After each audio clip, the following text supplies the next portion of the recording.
Hi, I'm Cobi Jones and welcome to Cobi's Corner. I'm hanging out here at the StubHub Center with Mr. Landon Donovan. We're going to spend a little time right before the season opener for the LA Galaxy, just a few days out. So welcome, Landon, and first off, happy birthday. Thank you, sir. I'm almost as old as you now. Oh, 29? How old are you now? 32. 32, still a young man in the game. MLS season starting out for you, just a couple of days away. And right now, you're only one goal off being the MLS all-time leader in goals scored. How does that feel? As you know, when you get into this mode of the season starting, you're sort of just focused on the game and what's coming about, because every day is about Salt Lake, Salt Lake, Salt Lake. What are we going to do to prepare? So you don't really think about it, but it gets brought up, and then it comes back into my mind. So I'm not going out onto the field trying to do anything different or dramatic to try to score a goal. If it happens in the game, great, but I have to focus on what's going on the field. We look at the national team and we also look at the LA Galaxy. You've kind of moved position over your career. Now it seems like you're going to be a midfielder, especially with LA, with the acquisitions that they picked up. What's your frame of mind going into that? How do you feel about that change? I'm comfortable with it. I played a little bit with the national team there. I've played all of preseason with the Galaxy there, so I'm confident that it's going to go well. I'm getting more and more comfortable with the little ins and outs of how it works and what I need to do. At the end of the day, I'm on the field trying to do the same things. Maybe defensively my role changes a little bit, but as far as the attacking stuff, it's the same. Very important year, World Cup year. I've been there, you're there, so you're still there right now. Prepping for this World Cup, how do you go about that with that? The aspect of, you've got this long 8 to 9 month season with MLS, but also within there, you've got the World Cup to prepare for. Now, you've done this a few times, but going into this World Cup, how are you managing both of these? I've learned to compartmentalize really well. Of course, everyone's thinking about it. It's in your face everywhere you look. There's a countdown to Brazil, all this stuff. So it's obvious that that's a priority for a lot of people. But at the end of the day, while my Galaxy teammates and coaches and the club here is happy for us if we make it, they don't really care what goes on until July, because they want you to do well here. So we have to be able to focus on this now, and that's my objective, that's my goal. And fortunately, I've been through it a few times, so I can sort of set that aside, do the work here, and then be excited for that later. Does that entail taking it easy at times, scaling back a little bit when you need to?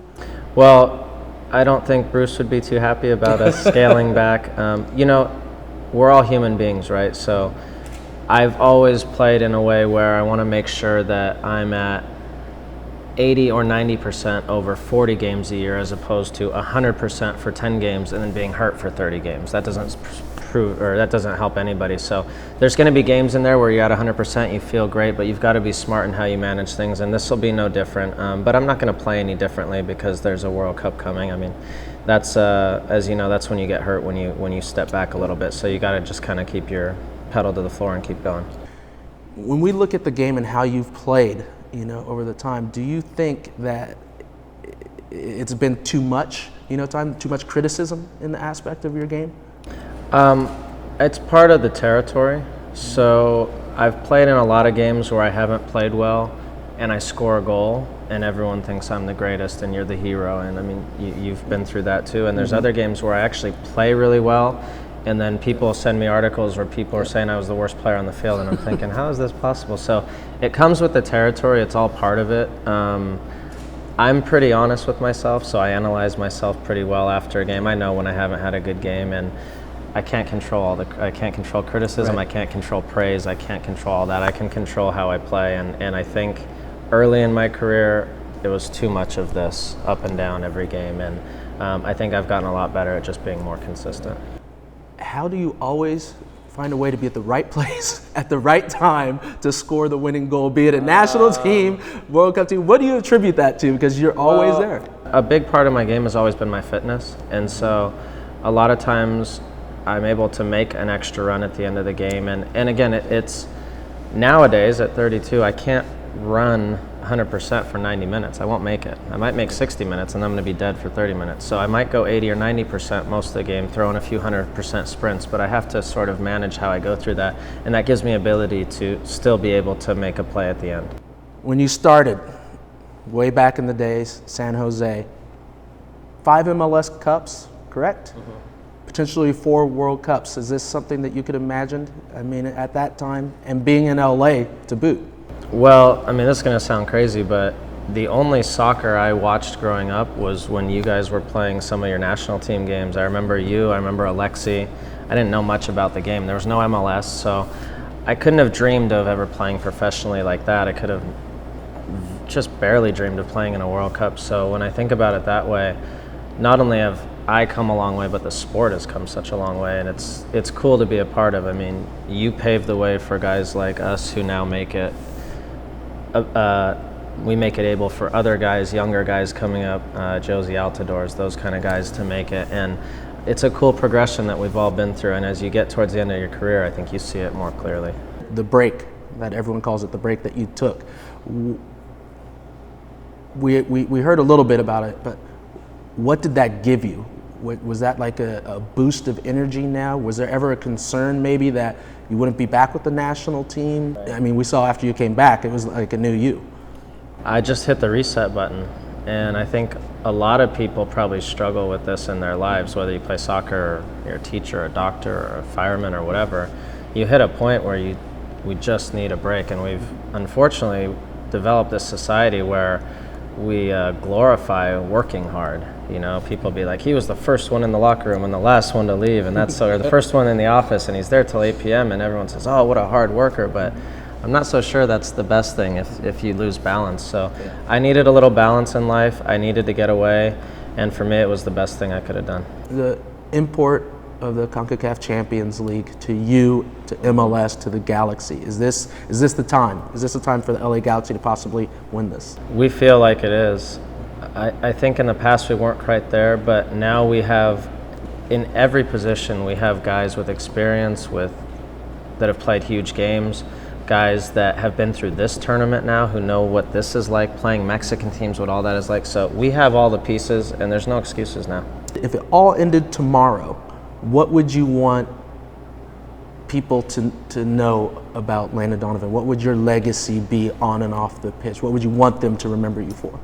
I think people don't understand what we go through to do this for so long. And I remember watching at the end of your career when I was here, and how much work you put in just to get yourself ready every day to get out just to training. And I think people think that we just show up at Saturday night at StubHub Center Field and like, oh, everything's great and we're right. But there's so much work that goes into it. There's so much work when you leave training, you go home, you got to take care of your body, you're hydrating properly, you're eating properly, you're keeping your legs up. So I hope people understand how hard we've worked to do it for this long. Some guys come in and do it for 2 years, 3 years, 4 years, and then you never hear of them again. To do it this long is very difficult, and hopefully I was a good teammate and worked hard, and people can appreciate that. And these are some questions from some fans just really quickly that they put out there. Yeah, so you can answer these really quick. Which MLS championship was the most important to you? I guess the first one, because it was so unexpected with that team in San Jose. Who did you beat in that one? I forget. Oh, yeah. I don't know. Someone in this room looks familiar. Yeah, we'll skip that one. All right.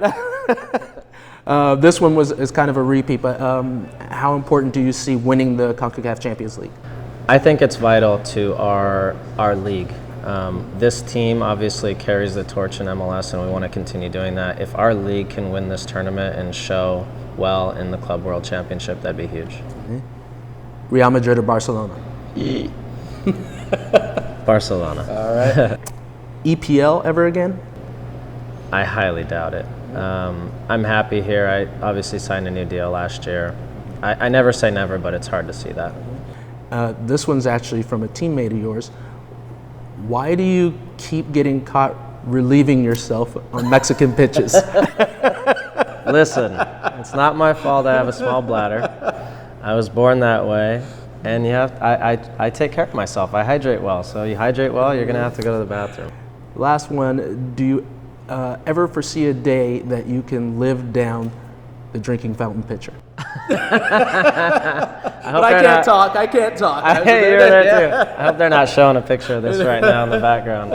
No, but you know what? When you're young, you make dumb mistakes. All right, Landon Donovan, thanks for coming to Cobi's Corner. Appreciate it.